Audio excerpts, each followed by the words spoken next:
కృష్ణా జిల్లా Machilipatnam Lakshmi talkies సెంటర్లోని Shri Sai Krishna bakery వద్ద ఉద్రిక్తత పరిస్థితి నెలకొంది.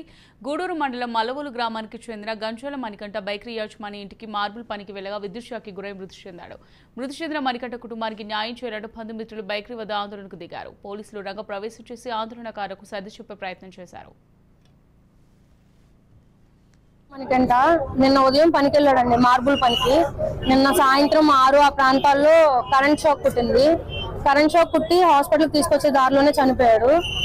మేము ఏమన్నా చెయ్యండి అని చెప్పి ఇక్కడ రామయ్య మెస్ వాళ్ళని అడిగితే, న్యాయం చేయమని అడిగితే, నిన్న 1 గంట నుంచి కనీసం అమ్మని కానీ ఫ్రెండ్స్ని కానీ ఎవరిని ఒక మాట కూడా పలకరించకుండా వచ్చేసారండి. ఏంటి అంటే ఫోన్లు ఎత్తట్లేదు. నైట్ అంతా మేము వాళ్ళ కోసం అక్కడ వెయిట్ చేస్తున్నాం. ఒక్కరు కూడా రెస్పాండ్ అవ్వలేదు.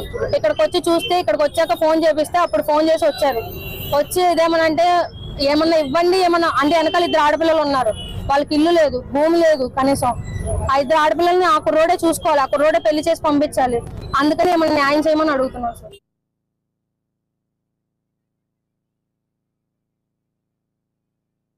ఎన్నికల కుర్రబడి గంజాల మణికంఠ, వాళ్ళ నాన్న పేరు గంజాల తాతయ్య.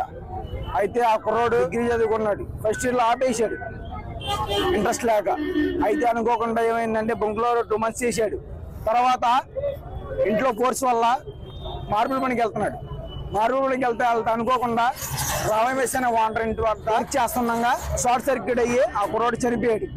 అయితే తీసుకెళ్ళిన వాంటర్ కానీ లేదా పని చేయించుకున్న ఇంటి వాంటర్ కానీ ఇద్దరు ఎవరు స్పందించాల. అయితే గంజాల మణికంఠకి 2 సిస్టర్స్ ఉన్నారు. వాళ్ళు గంజాల అయితే వాళ్ళిద్దరికి న్యాయం జరగాలి. అయితే వాళ్ళు మొత్తం పూర్ పర్సన్స్. అది వాళ్ళకి న్యాయం జరగాలి. దానికోసమే ఇంత పోరాటం చేసేది.